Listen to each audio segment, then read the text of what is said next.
تو اذا كنت في الثلث الاخير من الليل فتوضأ وقم الى صلاتك التي تصليها فقل وانت ساجد یا علی یا عظیم یا رحمان یا رحیم یا سامع الدعوات یا مقضی الخیرات صلی علی محمد وآل محمد وعاتنی من خیر الدنیا والآخرہ ما انت اہلہ واصرف عنی من شر الدنیا والآخرہ ما انت اہلہ واذهب عنی هذا البجا وتسم المرض ثم قل فإنه قد غازني وأحزنني وألح في الدعاء فإن الله يسمع إلحاح الملحين. آقا نے ارشاد فرمایا کہ جب رات کا آخری پہر ہو جائے، اب اس کو غور سے سنیے گا، اور آج پہلے ہی دن ہم اس لیے بیان کر دیں کہ یہ پھر رہ نہ جائے، ہم وہاں بیان نہیں کر پائے، اور یہ بڑی ہی اوتھینٹک روایت ہے، یہ موجز نما نسخہ ہے جو معصوم نے تعلیم کیا، اس کو میری جانب سے میرے اس ٹرپ کا تحفہ تصور کیجیے گا، اور ناچیز کو اور میرے بچوں کو اپنی دعاؤں میں یاد رکھیے گا. جب آپ کو توفیق ہو یہ عمل انجام لینے کی تو مجھے اور میری فیملی کو دعا میں ضرور یاد کیجیے گا. اس لیے عرض کر رہی ہوں، میں نے کبھی کسی کو یہ زحمت نہیں دی، لیکن اس لیے عرض کر رہی ہوں کہ یہ اتنا مجرب ہے، اتنا آزمودہ ہے، اتنا مستند ہے، اتنا معتبر ہے کہ اگر کوئی کامیاب ہو جائے تو پھر دعا رد ہوتی نہیں. اس لیے مجھے دعا میں یاد رکھیے گا. معصوم نے فرمایا اذا كنت في الثلث الاخير من الليل، جب تم رات کے آخری پہر میں قرار پاؤ. اب یہ ایوری سنگل نائٹ کے بارے میں بیان کر رہے ہیں، کوئی خاص رات نہیں، جو روزانہ راتیں آتی ہیں انہی میں سے جو بھی رات ہو، کوئی بھی رات. اذا كنت في الثلث الاخير من الليل، جب رات کا آخری پہر ہو. لیکن بہتر یہ ہے کہ وہ آخری پہر شب جمعہ کو ہو. اگر تم یہ چاہو کہ اس کا کوئی رزلٹ تمہارے سامنے آ جائے، یعنی ادھر سے تم نے دعا کی اور ادھر سے استجابت کے آثار ظاہر ہوں، جس کو قرآن کریم نے بیان کیا فاستجبنا لہ.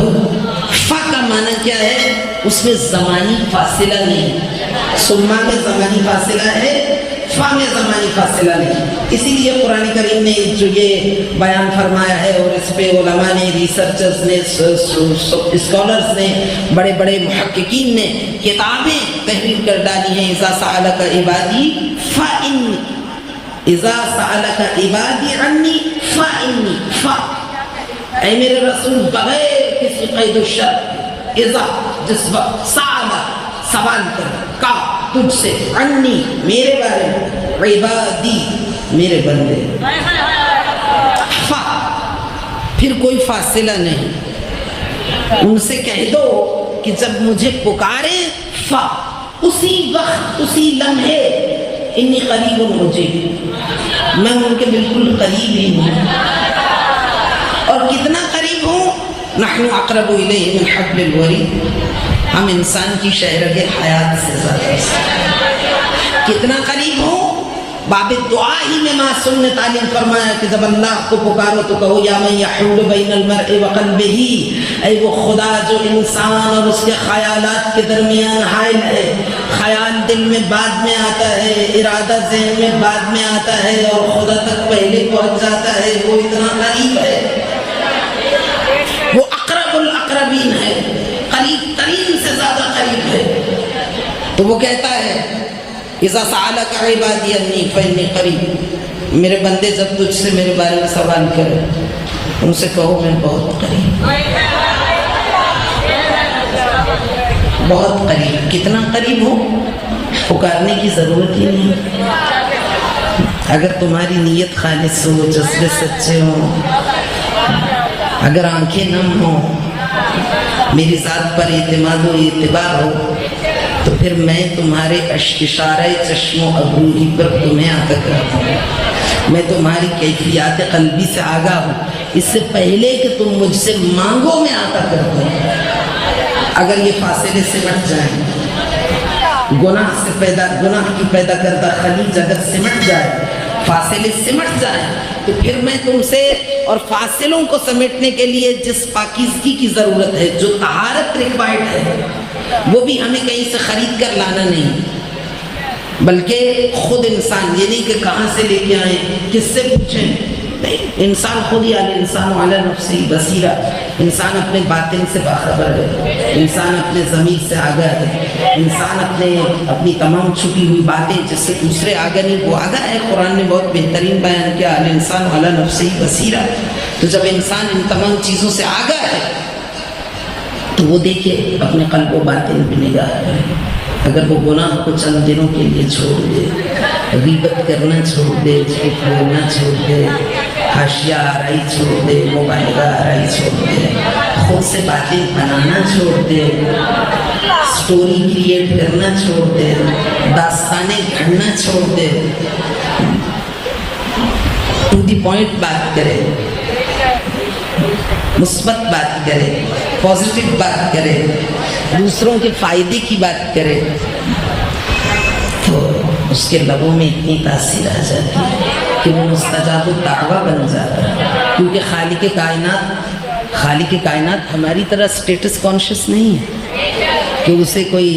ہائی کلاس سے تعلق رکھنے والا شخص چاہیے، اسے کوئی بڑے کسی ٹرائب سے تعلق رکھنے والا شخص چاہیے، اسے کسی بڑے شہر میں رہنے والا، کسی امیر ملک میں رہنے والا، کسی امیر خاندان کا شخص چاہیے، اسے کوئی باہر کا ڈگری ہولڈر چاہیے۔ اس کی بارگاہ میں جو چیز، یہ چیزیں اس کی بارگاہ میں میٹر نہیں کرتی، اس کی بارگاہ میں جو چیز امپورٹنٹ ہے وہ انسان کی نیت کی سچائی، پرہیزگاری، پاکیزگی، صداقت، سادگی۔ ان اکرمکم عند اللہ اتقاکم، جتنی تمہارے اندر کرامت نفس ہوگی، یعنی بزرگواری ہوگی، جتنی بڑائی ہوگی تمہارے اندر، جتنا تمہارے اندر جتنی ٹالرنس ہوگی، جتنا برداشت کا لیول ہائی ہوگا، اتنا ہی بارگاہ خدا بندی میں تمہارا مقام و مرتبہ بلند ہوگا۔ تو اس تناسب سے تمہاری دعا بھی بارگاہ الہی میں قبول ہوگی۔ تو جناب یونس کو دعا تعلیم کی اور فرمایا کہ جس وقت رات کا آخری پہر ہو، کوئی بھی رات ہو، لیکن اگر شب جمعہ ہو، کیونکہ شب جمعہ کے بارے میں ہم نے قرآن کریم میں پڑھا، یہ قرآنی حقیقت ہے کہ جب جناب یعقوب علیہ السلام کے بیٹے پشیمان ہوئے، نادم ہوئے، انہوں نے ریگریٹ کیا اور وہ جناب یعقوب کی بارگاہ میں آئے اور کہا یا ابانا استغفر لنا، اے ہمارے بابا ہمارے لیے بارگاہ خدا بندی میں طلب مغفرت کیجئے، یا ابانا استغفر لنا ذنوبنا، ہمارے گناہوں کے لیے معافی طلب کیجئے۔ تو حالانکہ دو بیٹے نبی بھی ہیں تو وہ خود بھی دعا کر سکتے ہیں، نبی تو مستجاب الدعویٰ ہوتا ہے، لیکن یہ بھی خالق کائنات ہی نے بتلایا ہے کہ ہمیشہ اس سے دعا کے لیے کہو، اس کو وسیلہ بناؤ جو تم سے بہتر ہو۔ تو یعقوب زیادہ بڑے نبی ہیں، اس لیے بیٹے آ کے یعقوب سے درخواست گزار دیتے ہیں کہ ہمارے لیے بارگاہ خدا بندی میں وسیلہ بن جائے، اور اسی لیے ہم معصومین کو وسیلہ بناتے ہیں۔ خدا تو سبھی سے قریب ہے، اس کے اور عبد کے درمیان کوئی فاصلہ نہیں، لیکن ہم کیوں وسیلہ بناتے ہیں؟ اس لیے کہ ہم خود دعائے مبارکہ توسل میں جب ہم پڑھتے ہیں تو واضح کرتے جاتے ہیں، الیبوریٹ کرتے چلے جاتے ہیں۔ یہی کلام معصوم کا اعجاز ہے کہ کوئی ابہام نہیں، کوئی اخفا نہیں، ساتھ ساتھ ابہامات برطرف ہوتے جاتے ہیں، ساتھ ساتھ سوالات کے جوابات ملتے چلے جاتے ہیں، الجھنیں سلجھتی چلی جاتی ہیں، ڈاؤٹس برطرف ہوتے چلے جاتے ہیں، کانسیپٹس کلیئر ہوتے چلے جاتے ہیں۔ کلام معصوم کی یہ خاصیت ہے، جہاں اور بہت سی خاصیتیں ہیں وہاں یہ ایک خاصیت بھی ہے کلام معصوم میں، کہ انسان کو ابہام نہیں رہتا کوئی، کہ معصوم نے جو دعائے مبارکہ توسل ہمیں تعلیم کی ہے، اس میں ہم ہر معصوم کو پکارتے ہوئے یہ کہتے ہیں یا وجیہن عند اللہ، اے وہ جو بارگاہ خدا بندی میں ایک آبرومند چہرہ رکھتا ہے۔ ہم نے آپ کو وسیلہ کیوں بنایا؟ اس لیے کہ آپ کا مقام بارگاہ خدا بندی میں بہت بلند ہے، اور ہم جانتے ہیں کہ اگر آپ کو لے کے اس بارگاہ میں جائیں گے تو وہ آپ کے مقام شامخ کی وجہ سے ہمیں رد نہیں کرے. یا وجیہا عند اللہ، آپ کا چہرہ بارگاہ خداوندی میں قابل عزت ہے، اس لیے آپ اتنے آبرومند ہیں کہ ہم نے آپ کو وسیلہ بنایا. تو یعقوب نبی کے بیٹے اپنے باپ کی بارگاہ میں حاضر ہوئے. یا ابانا استغفر لنا ذنوبنا، بابا بارگاہ خداوندی میں ہمارے گناہوں سے طلب مغفرت کیجئے. تو جناب یعقوب نے بیٹوں کو جواب دیا سوف استغفر لکم ربی. وہ نبی یہ برحق ہے، وہ نمائندہ خدا ہے. انہوں نے اعتراض نہیں کیا کہ بیٹا تم خدا سے خود براہ راست مانگو، بلکہ انہوں نے کہا سوف استغفر لکم ربی، تمہارا تقاضا صحیح ہے، میں دعا کروں گا. سوفا کا معنی یعنی مستقبل میں دعا کروں گا. تمام سنی شیعہ مفسرین قرآن نے متفقہ طور پر بیان کیا کہ جناب یعقوب کی مراد اس سے یہ تھی کہ سوف استغفر لکم ربی، سوفا انقریب دعا کروں گا. مراد یہ تھی کہ اخرا، دعا کو مؤخر کیا الی سحر الجمعہ، جمعہ کی شب تک، شب جمعہ تک. چونکہ جناب یعقوب جانتے ہیں کہ شب جمعہ میں استجابت دعا یقینی ہوتی ہے، اس لیے کہا کہ میں شب جمعہ تک اس کو مؤخر کرتا ہوں. تو معصوم نے فرمایا کہ اگر شب جمعہ ہو تو سب سے زیادہ بہتر ہے. اگر تم چاہو کہ اس کے اثرات فوراً ظاہر ہوں تو شب جمعہ کو خدا کی بارگاہ میں دعا کرو. اور کس طرح سے دعا کرو؟ آقا نے فرمایا اذا كنت في الثلث الاخير من الليل، رات کو 3 حصوں پر ڈیوائیڈ کرو. سن سیٹ سے لے کر اذان فجر تک، سن رائز تک نہیں، اذان فجر تک. جب طلوع غروب آفتاب سے لے کر فجر کی اذان کا جو شرعی ٹائم ہے، اول وقت ہے، اس تک رات کو 3 حصوں پر ڈیوائیڈ کرو. اور اگر مثلا رات 9 گھنٹے کی ہے بالفرض، تو جو آخری 3 گھنٹے ہیں فجر کے قریب، فجر سے پہلے آخری 3 گھنٹے، آقا نے فرمایا فتوضا وقم الی صلاتک التی تصلیھا، وضو کرو. اور اگر تو تم نماز کے عادی ہو، آخری وقت میں فجر سے پہلے نماز تہجد پڑھنے کے عادی ہو، تو پھر تمہیں الگ سے نماز پڑھنے کی ضرورت نہیں اسی نماز کے اندر. اور اگر نہیں عادی تو پھر تم 2 رکعت نماز پڑھو، بارگاہ حق میں 2 رکعت نماز ہدیہ کرو. وَإِذَا كُنْتَ فِي السَّجْدَةِ الْأَخِيرَةِ مِنَ الرَّكْعَتَيْنِ الْأُولَيَيْنِ فَقُلْ وَأَنْتَ سَاجِدٌ. اور جب تم 2 رکعت نماز پڑھ چکو تو 2 رکعت نماز کا جو آخری سجدہ ہوگا، چوتھا سجدہ ہوگا، کیونکہ ہر رکعت میں 2 سجدے ہیں، تو 2 رکعت میں 4 سجدے ہیں، تو چوتھا اور آخری سجدہ. فَإِذَا كُنْتَ فِي السَّجْدَةِ الْأَخِيرَةِ مِنَ الرَّكْعَتَيْنِ الْأُولَيَيْنِ، 2 رکعت نماز کے آخری سجدے میں جب قرار پاؤ تو فَقُلْ وَأَنْتَ سَاجِدٌ، تم خدا کو پکارو اس حالت میں کہ تم سجدے میں ہو. یعنی نماز کے جو اذکار ہیں وہ آپ نے مکمل کر لیے. سبحان ربی العالی و بحمدہ، سبحان اللہ سبحان اللہ سبحان اللہ. اگر درود پڑھنے کے عادی ہیں وہ بھی پڑھ لیا. اس کے بعد کہو، اس کے بعد کیا کہو؟ اسی سجدے کی حالت میں یا علی یا عظیم، یا رحمان یا رحیم، یا علی یا عظیم، اے وہ خدا جو عالی مرتبت ہے، یا عظیم اے صاحب عظمت، یا رحمان جس کی رحمت دنیا و آخرت کے لیے ہے، یا رحیم جس کی رحمت خاصہ بھی ہے عامہ بھی ہے، یا سامع الدعوات یا مؤتی الخیرات. صلی علی محمد و آل محمد وآتنی من خیر الدنیا والآخرہ ما انت اہلہ واصرف عنی من شر الدنیا والآخرہ ما انت اہلہ وَأَذْهِبْ عَنِّي هَذَا الْوَجَعَ. آقا نے ارشاد فرمایا کہ یا علی یا عظیم یا رحمان یا رحیم، یا سامع الدعوات، یا اے سامع سننے والے، دعوات دعا کا پلورل ہے، یا سامع الدعوات اے دعاؤں کے سننے والے، یا مؤتی الخیرات، مؤتی کہتے ہیں عطا کرنے والے کو، خیرات خیر کا پلورل ہے، یا مؤتی الخیرات اے کائنات کے خیرات عطا کرنے کی صلاحیت رکھنے والے خدا. صلی علی محمد و آل محمد، وَآتِنِي مِنْ خَيْرِ الدُّنْيَا وَالْآخِرَةِ مَا أَنْتَ أَهْلُهُ آپ متوجہ ہیں؟ وَآتِ عطا کر تو نی مجھے من سے خیر الدنیا والآخرہ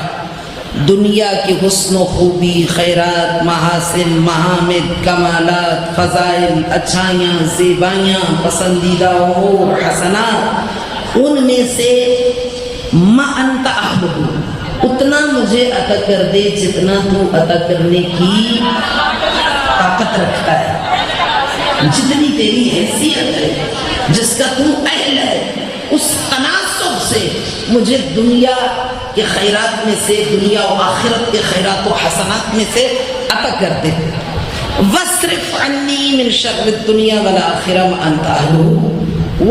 اور اصرف عنی، اصرف دور کر دے، عنی مجھ سے، من سے، شر الدنیا والآخرہ دنیا و آخرت کے جتنے شرور ہیں، برائیاں ہیں، آفات ہیں، بلیات ہیں، شیاطین ہیں، وساوس ہیں، جتنے ابتلاء و امتحان و بلا سے پیش آنے والے مشکلات ہیں، جتنا رنج ہے، تعب ہے، تکلیف ہے، حاسدین، مبغضین، معاندین، بدخواہ، برا چاہنے والے، ہر طرح کے تمام رذائل کو من شر الدنیا والآخرہ دنیا اور آخرت کے تمام ناپسندیدہ امور کو وصرف عنی مجھ سے دور کر دے، ما انت اہلہ جتنا تو دور کر سکتا ہے، جتنی تیری طاقت ہے، جتنی تیری قدرت ہے، جتنی تیری توان میں ہے، وہ اور اذہب بھگا دے عنی مجھ سے، حاضا اس کو، حاضل وجہ اس بیماری کو، وَتُسَمِّ الْمَرَض اور پھر بیماری کا نام لو اور اس کے بعد کہو انہو قد غازنی واحزننی پروردگار بے شک اس بیماری نے مجھے اپسٹ کر دیا ہے۔ غازنی غیظ سے ہے، مطلب ایک وقت آتا ہے انسان تنگ پٹ چڑچڑا جسے ہم کہتے ہیں بہت زیادہ ہو گیا ہے تکالیف کی وجہ سے، بعض افراد کے تو سکون میں اطمینان میں اضافہ ہوتا چلا جاتا ہے۔ یہ ایمان کے مراتب ہیں، ایمان کے مراتب ہیں کہ جتنی مشکلیں بڑھتی چلی جاتی ہیں اتنا زیادہ وہ ریلیکس ہوتا چلا جاتا ہے، اس کو مشکل سے کوئی مشکل ہی نہیں، اس کو پریشانی سے کوئی پریشانی ہی نہیں، اس لیے کہ وہ نفس سے مطمئنہ ہے۔ لیکن یہ مقامات ہیں، یہ عرفانی مقامات ہیں، جتنی معرفت بڑھتی چلی جائے گی اتنا اطمینان بڑھتا چلا جائے گا، جتنا ذات خدا پر توکل بڑھتا چلا جائے گا اتنا انسان کے اندر سکون بڑھتا چلا جائے گا، جتنا سینہ وسیع ہوتا چلا جائے گا، جتنی سعہ صدر ملتی چلی جائے گی، جتنی سینے کو گشائش ملتی چلی جائے گی اتنا زیادہ پرسکون، جتنا عمیق اور گہرا اور ڈیپ سمندر ہوگا اتنا پرسکون ہوگا، اس کے اندر ہی طوفان اٹھیں گے، اندر ہی دم توڑ ساحل کو خبر ہی نہ ہونے پائے گی، تھوڑا سا پانی ہو ظرف میں برتن میں بہت چھلکتا ہے، بہت اچھل کود کرتا ہے، جتنا زیادہ پانی ہو اتنا سکون۔ انسان مومن